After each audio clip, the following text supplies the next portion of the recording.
როგორც გუშინ ცნობილი გახდა, ბატონ თენგიზ გუნავას მოუხსნეს ბრალი, რაც ეხებოდა იარაღის და ნარკოტიკის უკანონო შეძენა შენახვის. შესაბამისად, რაც არ უნდა გასაკვირი იყოს, ასევე შეწყვიტეს გამოძიება იმ პირების მიმართ, ვინც განახორციელა ეს დანაშაული და ჩაუდო ბატონ გუნავას ნარკოტიკი და იარაღი. ეს იყო აბსოლუტურად უპასუხისმგებლო საქციელი პროკურატურის მხრიდან, ქალბატონი თეატროლოგიანის მხრიდან, ვინაიდან ამ ადამიანმა საბოლოოდ მოიხსნა ის მანტია, რაც ამდენი ხანი საუბრობდა, რომ იგი იყო გარანტი სამართლიანობის და რომ მისთვის მნიშვნელობა არ ჰქონდა თუ ვინ ჩაიდენდა დანაშაულს და ნებისმიერ ადამიანს აგებინებდა პასუხს. გამომდინარე იქიდან, რომ პროკურატურა თვითონ ადასტურებს, რომ ჩხრეკის ოქმი იყო გაყალბებული, ასევე გაყალბებული იყო დაკავების ოქმი გამოძიებლების მხრიდან, ასევე არ იყო საერთოდ დაწყებული გამოძიება, როდესაც ბატონი გუნავა დააკავეს და ჩვენებები აბსოლუტურად არ არსებობდა. მიუხედავად ამ ყველაფრისა, ქალბატონი თეატროლოგიანი აცხადებს, რომ აი ამ ქმედებებში, რაც ახლა ჩამოგითვალეთ, დანაშაულის ნიშნები არ იკვეთება.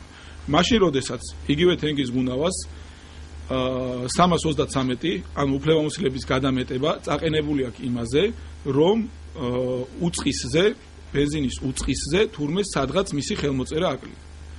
ანუ ეს აბსოლუტურად არ შეესაბამება სამართლიანობას და ერთადერთი, რასაც ახლა ჩემი აზრით საზოგადოება მოითხოვს და უბრალოდ ერთადერთი გამოსავალი ამ საქმიდან დარჩა ის, რომ ბატონმა ივანიშვილმა მიიღოს პასუხისმგებლობიანი გადაწყვეტილება, გაანთავისუფლოს თანამდებობიდან ყველა ის პირი, ვინც მონაწილეობდა და ვინც აიღო პასუხისმგებლობა იმაზე, რომ გამოეცხადებინა, რომ თურმე ეს ქმედებები სამართალდამცავების მხრიდან დანაშაულის ნიშნებს არ შეიცავს და აღადგინოს ნდობა საზოგადოებაში. სხვა შემთხვევაში ეს პირდაპირ წაქეზება და წახალისება იქნება ნებისმიერი დაბალი რანგის თანამშრომლის იმისათვის, რომ ხვალდაზე საერთოდ აღარ შეეკითხონ შინაგან საქმეთა მინისტრს, არც მოადგილეებს და ისე განახორციელონ მათი შეხედულებისამებრ იარაღის ჩადება და ნარკოტიკის ჩადება.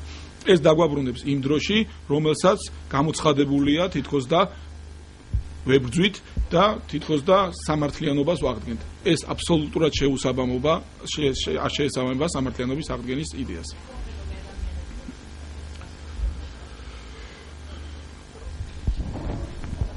თვითონ საქმეში იკვეთებოდა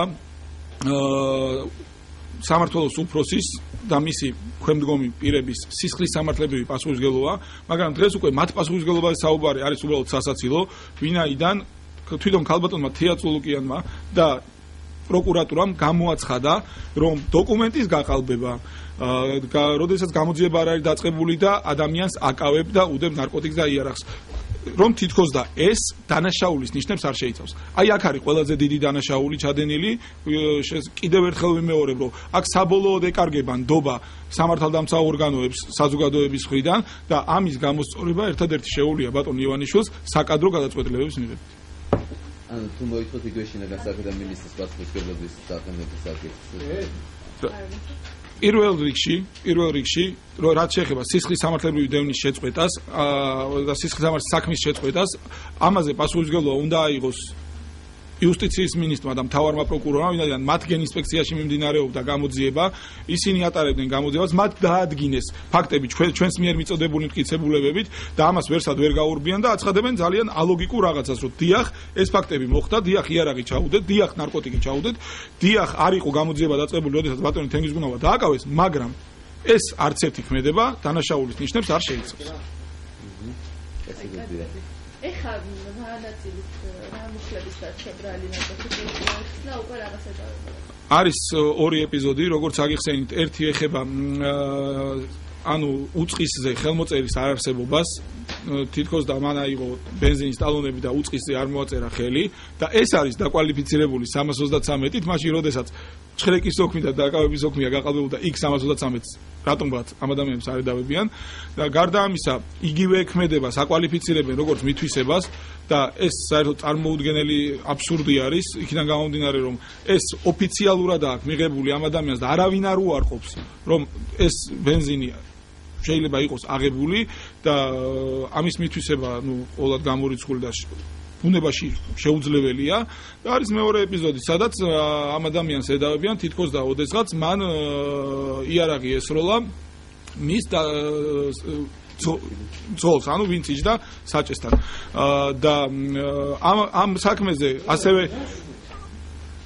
ასევე ალოგიკურია ის, რომ ეს ადამიანი, როდესაც დაიჭრა, ვიზეც არის საუბარი, რამოდენიმე წლის წინ, მან განაცხადა, რომ ეს იყო ანუ თვითონ გაუვარდა იარაღი, ამას დაწყებული იყო გამოძიება და დანაშაულის ნიშნების არსებობის გამო შეწყდა. შესაბამისად, იგივე ფაქტზე ხელახალი გამოძიება, მაშინ როდესაც არანაირი ახალი გარემოება არ არსებობს, არის აბსოლუტურიუტოპია და მტკიცებულებას რაც შეეხება, არანაირი მტკიცებულება არ არსებობს, გარდა ერთი მოწმის ჩვენებისა, სოდის ყოფილი უფროსის, რომელიც განსხვავება არის ერთი კვირა, ანუ ერთი კვირით ადრე აძლევს ჩვენებას, რომ ესეთ ფაქტს ადგილი არ ქონია და არ შესწრებია და ერთი კვირის მერე რატომღაც მას შეიგვიწევს ინდიზის გზნობა, ქეჯნის, მიდის პროკურატურაში ასევე თავისინებით და აცხადებს, რომ მან იცრუა და აძლევს საპირისპირო ჩვენებას. იგი პასუხისმგებაში მიცემული არ არის. გვარი კონკრეტულად არ მახსოვს, შემიძლია მე არა დასავლეთ დიახ.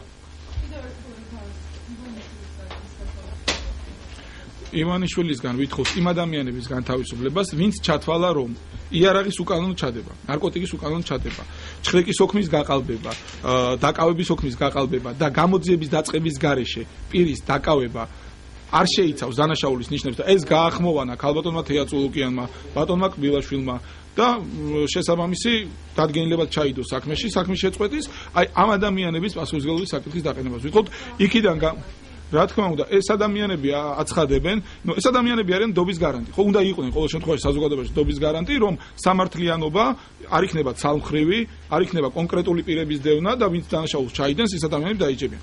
ამ კონკრეტული ფაქტის დობა დამერწმუნეთ, რომ საზოგადოებაში დავიდა ნოლამდე და უბრალოდ იმის გამო, რომ რომელიღაც მინისტრს აქვს უფრო მეტი პრივილეგია და შესაბამისად უფრო მეტი დაცულობა, არ შეიძლება ამას გადავაყოლოთ საზოგადოების დობა 64 თვეში ხელისუფლების ცვლილებიდან.